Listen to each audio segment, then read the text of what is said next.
നമസ്കാരം. ടി.പി. ചന്ദ്രശേഖരനെ നമ്മൾ ആരും മറന്നിട്ടില്ല, ഒരിക്കലും മറക്കുകയുമില്ല. കേരളത്തിൽ നിരവധി രാഷ്ട്രീയ കൊലപാതകങ്ങൾ നടന്നിട്ടുണ്ടെങ്കിലും ഇത്രയധികം ക്രൂരമായി ഒരു മനുഷ്യനെ വെട്ടിക്കൊലപ്പെടുത്തിയത് ആദ്യമായിട്ടാണ്. 51 വെട്ടുകളാണ് CPM-ന്റെ പാർട്ടി കൊലയാളികൾ ആ മനുഷ്യന്റെ മുഖത്ത് വെട്ടിയത്. വർഷങ്ങൾ 14 പിന്നിട്ടിരിക്കുന്നു. കാലം ഒരുപാട് മാറി. ടി.പി. ചന്ദ്രശേഖരന്റെ വിധവ KK രമ മത്സരിച്ചു ജയിച്ച് നിയമസഭയിലെത്തി. ഇതാ മൂന്നാം വട്ടവും അവർ നിയമസഭയിൽ എത്താൻ പോകുകയാണ്. അത് വളരെ സന്തോഷമുണ്ടാക്കുന്ന ഒരു കാര്യമാണ്. പക്ഷേ ഇതിനെല്ലാം ചുക്കാൻ പിടിച്ച ഒരാൾ പിണറായി വിജയൻ മരിച്ചിട്ടും ടി.പി. ചന്ദ്രശേഖരനെ വെട്ടിക്കൊലപ്പെടുത്തിയിട്ടും ആ കലി അടങ്ങാതെ അയാൾ അന്ന് ആഹ്ലാദത്തോട് പറഞ്ഞത് കേരളം ഓർക്കുന്നുണ്ട്. കുലം കുത്തി എന്നും കുലം കുത്തി തന്നെ എന്ന അന്ന് അയാളുടെ മുഖത്തുണ്ടായ ആ ഭാവം അതൊരിക്കലും നമുക്ക് മറക്കാൻ കഴിയില്ല. ഇതേക്കുറിച്ച് ദേശാഭിമാനിയുടെ മുൻ അസോസിയേറ്റ് എഡിറ്ററും ജനശക്തി വാരികയുടെ ചീഫ് എഡിറ്ററുമായ സഖാവ് ജി ശക്തിധരൻ സമൂഹ മാധ്യമത്തിൽ വളരെ വ്യക്തമായി ഒരു കുറിപ്പ് എഴുതിയിട്ടുണ്ട്. ആ കുറിപ്പ് ഇങ്ങനെയാണ്: രാക്ഷസ വാഴ്ചയ്ക്ക് അറുതി, ടി.പി.യുടെ ഓർമ്മ ദിനത്തിൽ എന്നാണ് ജി ശക്തിധരൻ തന്റെ കുറിപ്പിന്റെ തലക്കെട്ട് എഴുതിയിരിക്കുന്നത്. അതിങ്ങനെയാണ് ആ കുറിപ്പ്: കേരളത്തിലെ 10 വർഷത്തെ രാക്ഷസ വാഴ്ചയ്ക്ക് ജനാധിപത്യത്തിന്റെ ഉൾക്കരുത്ത് കൊണ്ട് അറുതി വരുത്തുന്ന ഈ സുദിനത്തിൽ തന്നെ ടി.പി. ചന്ദ്രശേഖരന്റെ രക്തസാക്ഷിത്വ ദിനവും. ഇത് കാലത്തിന്റെ കാവ്യനീതിയല്ലേ? ഇവ രണ്ടും ഭൂമിയെ കോൾമയർ കൊള്ളിക്കാൻ ഒരേ ദിവസം പ്രകൃതി അണിയിച്ചൊരുക്കി തന്നതിൽ ആരോടാണ് നാം നന്ദി പറയേണ്ടത്?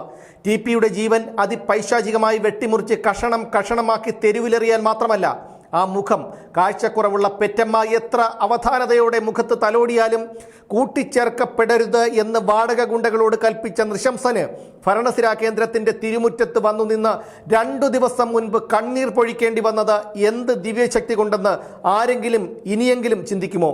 പ്രകൃതിയിൽ എന്തൊക്കെയോ നിഗൂഢതകൾ ഒളിഞ്ഞിരിപ്പുണ്ടെന്ന് വിശ്വസിക്കുന്ന ഒരു സാധാരണക്കാരനാണ് ഞാൻ. KK രമയെ നിയമസഭയുടെ ശ്രീകോവിലിനുള്ളിലിട്ട് ഭേദ്യം ചെയ്തപ്പോൾ അത് തടയാനോ അരുതെന്ന് പറയാനോ രമയെ ആശുപത്രി കിടക്കയിലെത്തിച്ച മനുഷ്യസഹജമായ ആശ്വാസവാക്കുകൾ ഉരുവിടാനോ കൂട്ടാക്കാതെ ഒരു ഹിംസ്ര ജന്തുവിനെ പോലെ മാറി നിന്ന ഒരു മുഖ്യമന്ത്രിയാണ് 10 വർഷം വലം കൈയായ പ്രധാനമന്ത്രി നരേന്ദ്രമോദിയുടെ പൂർണ്ണ പിൻബലത്തോടെ അർമാദിച്ചു ഭരിച്ചത്. മോദി ഇല്ലായിരുന്നെങ്കിൽ എത്ര വട്ടം കാരാഗൃഹത്തിൽ കിടക്കേണ്ടി വരുമായിരുന്നു. അതിൻ്റെ അഹന്തയിലാണ് സഭയിൽ അടികൊണ്ട് വീണ രമയുടെ മുഖത്ത് നോക്കി ആസ്ഥാന വിധവേ എന്ന് MM മണി വിളിച്ചത്. മാധ്യമങ്ങൾ എത്ര മൃദു സമീപനമാണ് ഭരണപക്ഷത്തെ വെള്ളപൂശാൻ ഈ കാലയളവ് മുഴുവൻ എടുത്തത് എന്നാലോചിക്കണം. അതേക്കുറിച്ച് കൂടുതലൊന്നും ഇവിടെ എഴുതുന്നില്ല. എനിക്കും ഏറെ പ്രിയപ്പെട്ടവരാണ് സഖാവ് പിണറായി വിജയൻ. നിയമസഭയിലോ പുറത്തോ പിണറായി വിജയൻ എവിടെയെങ്കിലും തൊഴിലാളി വർഗത്തെ വഞ്ചിക്കുമെന്ന് ഞാൻ ഒരിക്കലും പ്രതീക്ഷിച്ചില്ല.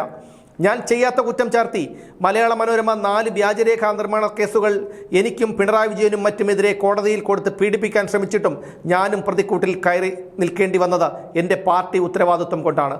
ആ കേസ് മനോരമ ആവശ്യപ്പെട്ട പ്രതിഫലം കൊടുത്ത് ഒതുക്കിയിരുന്നില്ലെങ്കിൽ മുഖ്യമന്ത്രിയുടെ സത്യപ്രതിജ്ഞ ഒരു മരീചികയാകുമായിരുന്നു. സത്യത്തിൻ്റെ കണിക പോലും ഇല്ലാത്ത ആരോപണങ്ങളാണ് മനോരമയെക്കുറിച്ച് ദേശാഭിമാനി എഴുതിയത്. KM മാത്യുവിന് ആ കേസ് മുന്നോട്ട് കൊണ്ടുപോകണമെന്ന പിടിവാശിയായിരുന്നു. പ്രായാധിക്യം കൊണ്ട് അവശനായിരുന്നിട്ടും KM മാത്യു ഒരു തവണ പോലും കോടതിയിൽ ഹാജരാകാതിരുന്നിട്ടില്ല. അവസാനം കേസ് മനോരമ വിലപേശി ഒതുക്കി. മനോരമയ്ക്ക് ഞാൻ ചതുർത്ഥിയായ പത്രപ്രവർത്തകനായതുകൊണ്ട് മാത്രമായിരുന്നു എന്നെ പ്രതിയാക്കിയത്. പറഞ്ഞു വന്നത്, പിണറായി വിജയനോടുള്ള കടപ്പാടുമായി താരതമ്യം ചെയ്യുമ്പോൾ ടി.പി. അന്ന് എനിക്കാരുമല്ല. എനിക്ക് ടി.പി. രൂപം കൊടുത്ത വിപ്ലവ പ്രസ്ഥാനവുമായും അടുപ്പമോ അകൽച്ചയോ ഇല്ല. പക്ഷേ മാർക്സിസ്റ്റ് ലെനിനിസ്റ്റ് ആശയങ്ങളോടുള്ള കൂറിൽ മാത്രമല്ല, സത്യമേവ ജയതേ എന്ന തത്വം മുറുകെ പിടിച്ചിരുന്ന ലക്ഷണമൊത്ത സഖാവായിരുന്നു ടി.പി. അണുവിട അതിൽ വിട്ടുവീഴ്ചയ്ക്ക് ടി.പി. തയ്യാറായിരുന്നില്ല. ടി.പി. അല്പം ചാഞ്ചാടിയിരുന്നെങ്കിൽ ജീവൻ വിലയായി കൊടുക്കേണ്ടി വരില്ലായിരുന്നു. ആ നിശ്ചയദാർഢ്യമാണ് ടി.പി.യുടെ ചങ്ക്.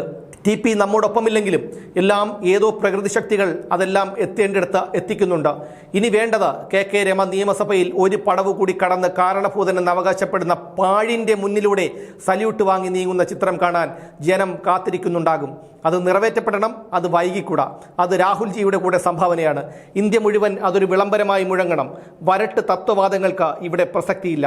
നമ്മുടെ മുന്നിൽ ഒരു നൃശംസൻ ജയിക്കാൻ പാടില്ല. ഇങ്ങനെ പറഞ്ഞാണ് ജി ശക്തിധരൻ തൻ്റെ കുറിപ്പ് അവസാനിപ്പിച്ചിരിക്കുന്നത്. ഇതൊക്കെ ഓർക്കുമ്പോൾ തീർത്തും അത്ഭുതം തോന്നുന്നു. പ്രകൃതിയിൽ നമ്മളൊന്നും അറിഞ്ഞുകൂടാത്ത, നമുക്കൊന്നും അറിയില്ലാത്ത നിഗൂഢമായ പലതും ഒളിഞ്ഞിരിപ്പുണ്ട്. ഒരാൾ ചെയ്യുന്ന പ്രവൃത്തിയുടെ ഫലം അനുഭവിക്കാതെ ഒരിക്കലും അയാൾക്ക് ഈ ഭൂമി വിട്ടു പോകാൻ കഴിയില്ല എന്ന് നമ്മുടെ മുന്നിൽ എത്രയോ പേർ നമ്മളെ പഠിപ്പിച്ചിരിക്കുന്നു. അതാണ് ഇന്ന് കേരളത്തിലും സംഭവിച്ചിരിക്കുന്നത്. കേരളത്തിലെ ജനങ്ങളെ ചവിട്ടിമെതിച്ച് പട്ടികളെപ്പോലെ ആട്ടിപ്പായിച്ച പിണറായി വിജയൻ എന്ന കേരളത്തിലെ ജനങ്ങൾ ഏറ്റവും വെറുക്കുന്ന മനുഷ്യൻ, ടി.പി. ചന്ദ്രശേഖരനെ കുലം കുത്തിയെന്ന് വിളിച്ച് അധിക്ഷേപിച്ച മനുഷ്യൻ ഇന്ന് പടിയിറങ്ങുന്ന കാഴ്ച കാണുമ്പോൾ അയാളുടെ ആ മനസ്സിൽ ഇന്നിപ്പോൾ അയാൾ അനുഭവിക്കുന്ന ആ മാനസിക സംഘർഷം, അയാളുടെ കുടുംബം അനുഭവിക്കുന്ന മാനസിക സംഘർഷം, അത് കേരളത്തിലെ ജനങ്ങൾക്ക് വളരെ ആശ്വാസം തരുന്നതാണ്. അതാണ് കേരളത്തിലെ ജനങ്ങൾക്ക് ഈ 10 വർഷം അനുഭവിച്ച നരകയാതനയുടെ പ്രതിഫലം.